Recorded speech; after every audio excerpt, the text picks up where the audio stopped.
Did Schleider need to win Game 10? This is a question that many chess players ask and nobody has the answer to. If you don't know what I'm talking about, get ready to find out.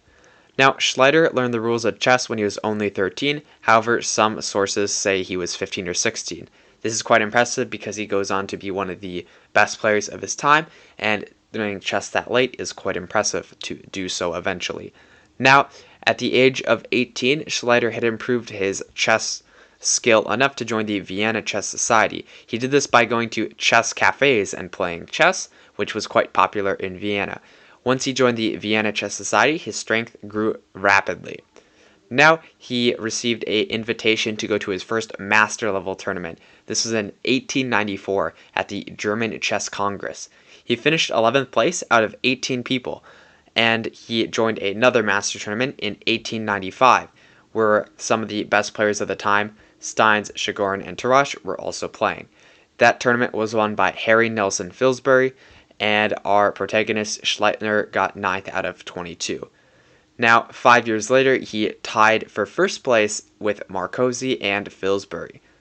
Now, he goes on a rapid win streak. Although tying with other players, he is still one of the best players of the time. Now, because of this rapid series of wins, he gets the right to challenge the world champion to a world champion match. Now, Emanuel Lasker, the world champion at the time, agrees, but after the negotiations for this world champion match, something wasn't quite fair about the game. Now, let me quote what happens. Conditions of the match with Schleider have been agreed upon. Accordingly, it will consist of 30 games. Schleider will win the championship of the world if his score exceeds mine by 2 points at least. If the difference is only 1 point, the match will be a draw, and a tie match will then have to be arranged. This isn't exactly fair to Schleider because he basically has to win by 2 points, and Emanuel Lasker gets an advantage. However, Schleider did agree to the terms, and he isn't the most strong-willed person, so he goes along with it. Now, Emanuel Lasker was recently married, and he needs money. This is why he was the one who agreed to try to raise funds for the tournament, for a prize pool. Normally, it's the challenger who does this. However, he needed the money, so he did this. He came up with the brilliant idea of, because they didn't have enough funds, having people pay to see the game. And this ended up working amazingly. Unfortunately for Lasker, Schleider got sick and ruined his public image in a sort of fashion. He lost 6 games in a tournament, and this sort of dampened the excitement that there was for this chess tournament. People wanted to see more exciting chess players fight Emanuel Lasker. And so, in order to appease the public, because they were going to be paying for this match by watching the game, they decided Emanuel Lasker changed the 30 games to 10 games. Now, this wouldn't be a huge deal. Only the issue is, in this 10-game system, is there still a +2 sort of cushion for Lasker? Because that would make it really unfair for Schleider. However, nobody actually knows if this was the case. So, when we look at the 10th game that they played, you have to realize that Schleider was winning by a single point. If the +2 was still in place for Lasker, Schleider needed to win. If it wasn't, he just needed to draw to win the World Championship. So we're going to be going over the game, and keep in mind nobody knows today if Schleider actually needed to win or to draw. Let's get into the game. Thanks for watching so far in the video. Please subscribe to the channel, and now let's start to go over this game. Now, this is a pretty incredible game, especially since we don't actually know who's trying to fight for a win here. It could actually be Lasker, or it could be Schleider. There's points in this game where they both play aggressively, and it doesn't quite make sense. Now, let's see. After the opening, we get sort of a Grunfeld defense. Now, this is a good opening for black. It's solid. It's mostly a double-edged sort of position. It's not quite equal. And in the opening, black gets this sort of position where white is more active, but black is also fine. White doesn't have anything superior to black except for more active pieces. Now, black plays the move b5, which is just a bit too aggressive. The bishop retreats, and then black plays the move b4. Basically, the issue with this whole series of moves that happen is that after black plays bishop to b7, the rook just comes to this open file and attacks it.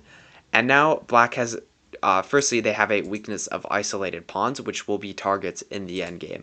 Secondly, they have to spend time defending this bishop, while white's going to spend time maybe trying to attack the king somehow with all their pieces.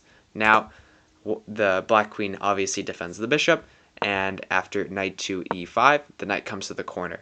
Now, after the move g4, now this is again aggressive by white. Maybe Lasker is trying to play for a win here. Maybe there is no +2 in this game, and instead he needs to play aggressively. This move is too aggressive because there's eventual moves like c5, opening up the bishop on the rook. And after bishop takes knight, pawn takes knight, bishop retreats, and pawn takes, this position is mostly equal, and white lost that slight edge they had before.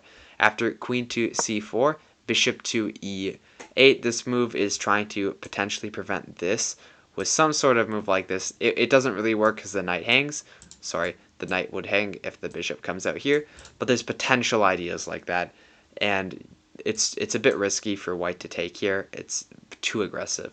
So after rook to g1, now can you find the move that was played? Yeah, probably you didn't, because it's this move and this queen check. Did you see the actual idea? It was to trade.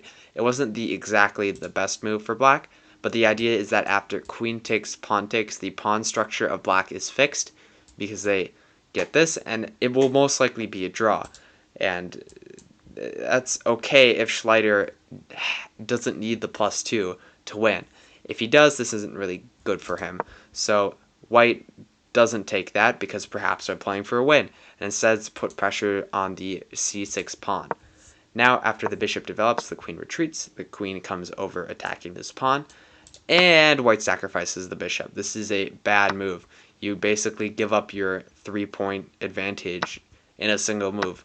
This doesn't work because after queen takes h2, the rook has to move, and after this pawn takes our bishop, the idea is that after queen to b3 check, you're basically going to pick up this bishop. The issue is after rook to f8, you've just given black too much counterplay. You can't take this knight because you're going to end up with an overwhelming attack.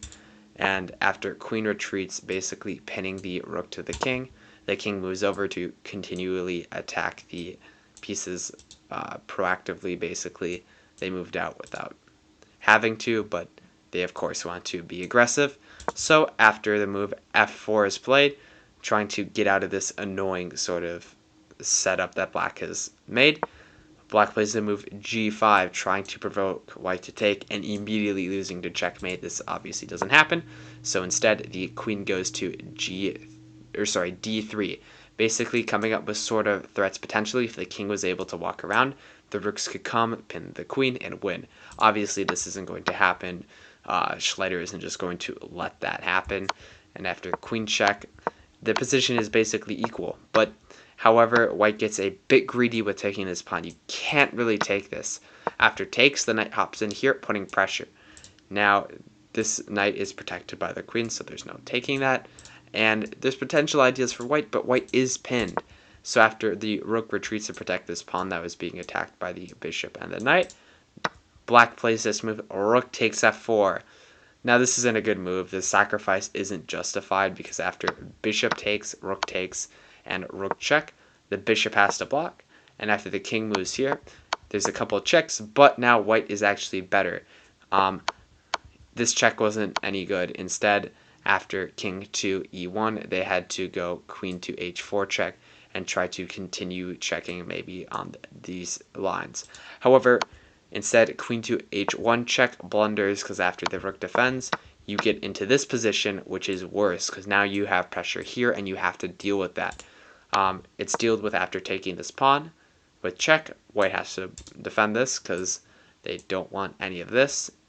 Keep in mind that this is ready to be taken. So after check, defending the bishop, the king has to move back. Now, the rest of this endgame is basically black being at a disadvantage and trying to defend. Now, after a bit more playing, now the white king is, yes, they're cut off, but there is no checkmate here. The king attacks the knight takes the bishop, and after takes queen here. It's a very hard endgame to defend as black, and it is winning for white. It's a bit hard, but black's main mistake in this endgame is firstly losing a pawn, and secondly allowing this trade of queens to occur at this point. Okay, we're almost there, don't worry. Okay, here, after the king moves over here, basically the issue is that queen to c2 check, the trade of queens occurs, and now white is completely winning due to the fact that black has no way to win with the knight. Basically, white just has to not let this pawn promote, which is easy to do.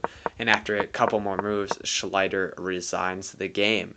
Now, the reason we don't know whether there was a +2 is because Schleider lost. Had he drawn, we would have figured out, because then perhaps they would have had a tiebreaker match, or perhaps Schleider would have won, or perhaps Lasker, something would have happened. We would have figured it out. However, we don't know because Schleider did lose. Now, I hope you enjoyed the video. Please subscribe and I'll make more videos like this one.